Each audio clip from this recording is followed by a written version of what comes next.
These things suck at tracking calories. That's not an exaggeration. Like asking me what the most accurate fitness tracker is for counting calories is like asking me what the wettest desert is. Like, yeah, sure. If you rank the deserts, there's going to be the most wet. And if you rank fitness trackers, there's going to be the most accurate, but it's still terrible. That's not exaggeration. They're off as much as 70%. Like, that's not good by anybody's accountability. Like, that's the difference between whether you're in a surplus, maintaining, or in a deficit. A lot of people, when they're trying to lose weight and they're paying attention to this number and they're just like, hey, I'll take that number, eat less, and I'm still gaining weight, I'm disobeying the laws of thermodynamics. So this is a dangerous tool if you don't use it correctly. And I think to understand that, we need to dig into like how these things work and how we would use them in order to achieve our goals. And again, I'm not talking about specifically the Apple Watch, even though I have it in my hand. I've got a Whoop strap. I've got the Garmin, Polar, Aura. I've tried all these devices and there's a lot of studies on every single one of them. And they're all terrible. It's just limitation of hardware and our bodies. And again, it's highly improbable it'll ever be corrected. When you look on the back of the devices, you're going to see an arrangement of different photodiodes. And this is related to the optical sensing technology for your heart rate. And this is an indirect measurement of your heart rate. So it's different than something like a Polar chest strap, which is an ECG monitor, which actually measures the electrical signals and impulses from your heart. This measures the blood perfusions in your skin based on your heart pumping. So sometimes you'll see it could be completely off, and a lot of things like tattoos, skin tone, or dirty sensors can affect those results. So you can kind of see how errors start piling on when they're trying to aggregate a bunch of data. And then internally, for example, we'll look at the Apple Watch. There's a gyroscope, an accelerometer, a barometer, and every single different type of device has their own proprietary collection of different hardware. It just wants to gather as much data as possible to make an educated guesstimate of your caloric expenditure. And that in lies the problem. So all that data is aggregated and plugged into proprietary algorithms. Apple seems to be the most public about them in their patents. They even have one specific to yoga, specific to using a actual fitness device like a treadmill.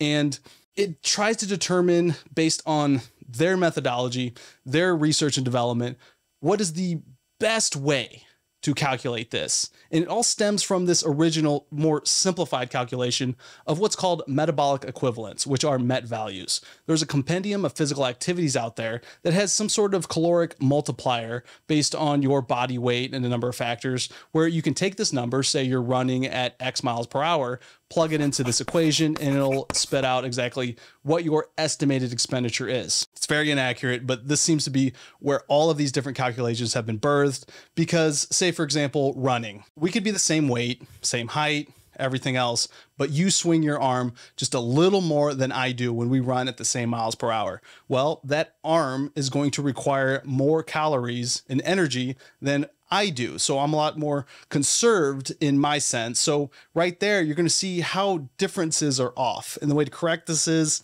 devices try to use accelerometers and all the different internal hardware to get as much data as possible. But again, it's so dependent on different things. How much contact does it have against your skin to get that right heart rate, and your humidity outside, the temperature?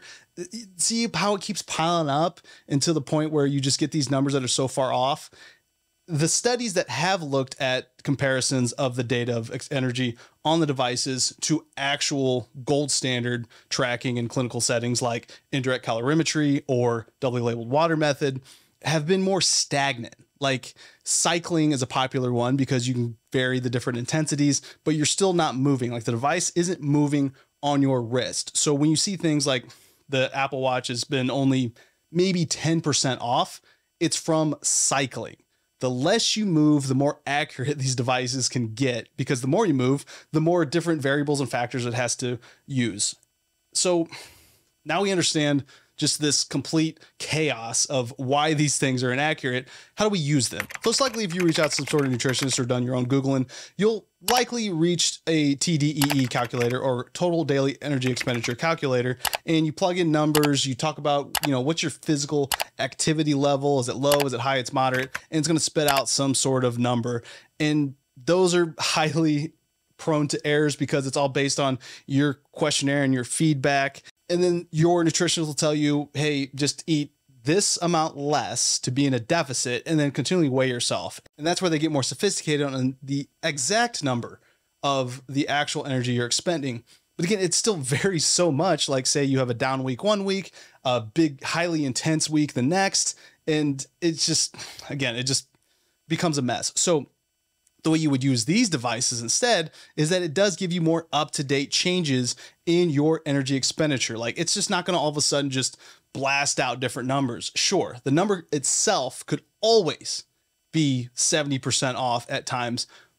But the one thing that's good about these devices is they're consistent. The number that you get day to day is consistent. So when you see any sort of large changes, you can use that as a ratio to make changes in your diet to make sure you're not in a dangerous deficit. It's just showing different variations and using different ratio calculations of your energy expenditure and just being a consistent tool to look at. But do not take the calories for actual truth.